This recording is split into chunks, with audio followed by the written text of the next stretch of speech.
Okay, everyone visualize this.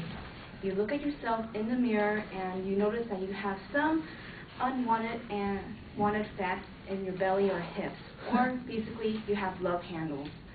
And then you're starting to wish, oh man, I wish I had that trim, slim body of mine. Later on, while flipping the TV or reading a magazine, you run by an ad that promises you all of that without any surgery or nip and tuck, and that is diet pills.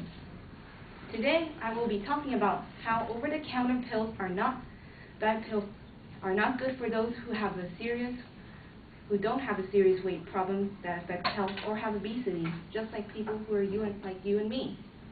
I've been researching this topic for about a week or two, and also I have experienced this because my mom used to be on these things for 2 years before.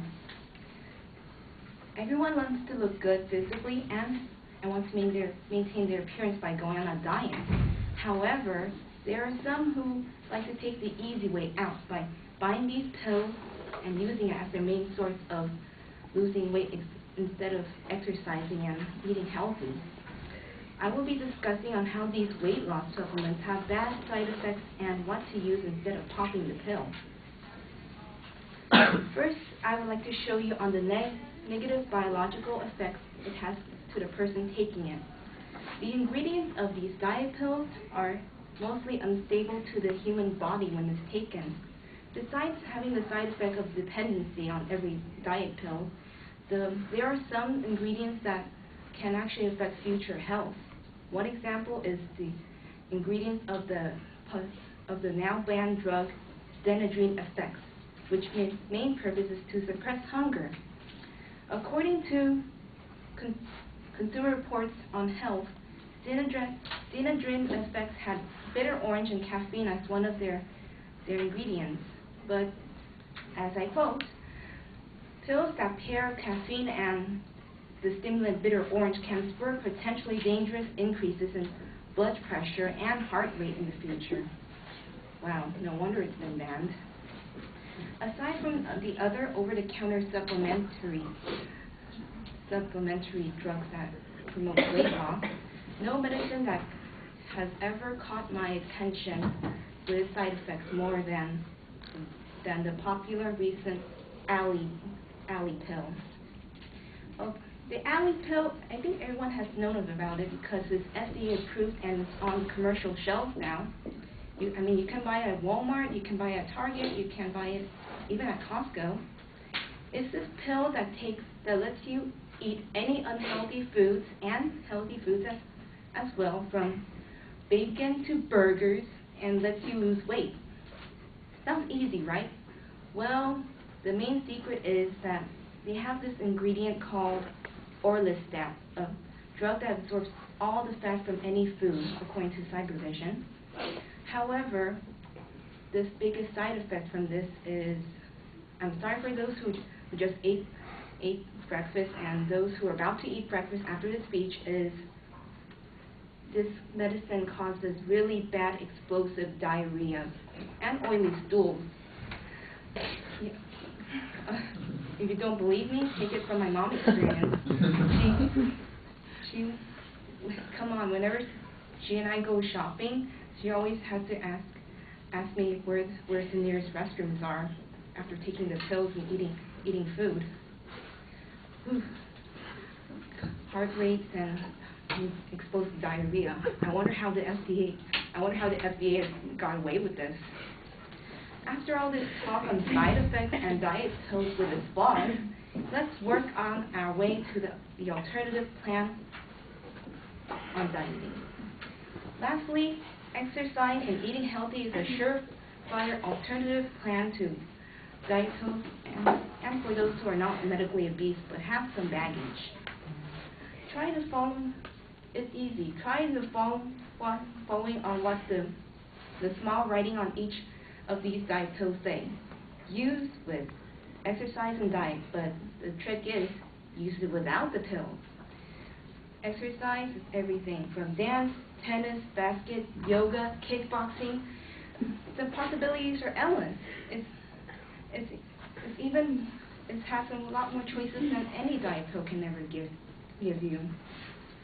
And the best thing is, it's flexible and you can do it at any time.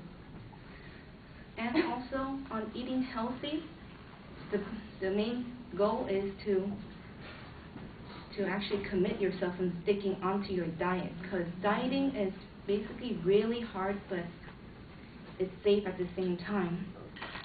And that's what basically dieting is, hard work.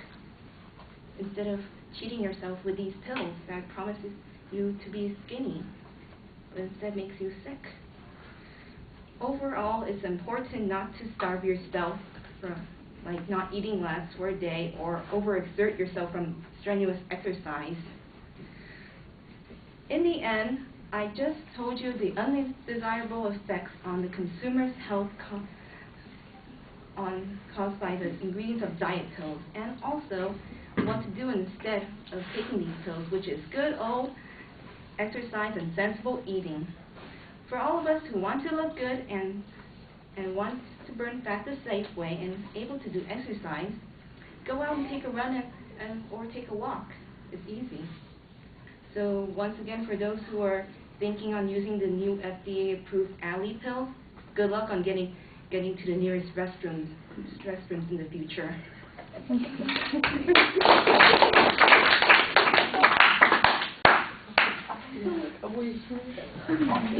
repeat my pants. I was trying not to laugh out loud. I was like, I had to look away. I couldn't even look away. And then she was in my ear. That was how I called my brother.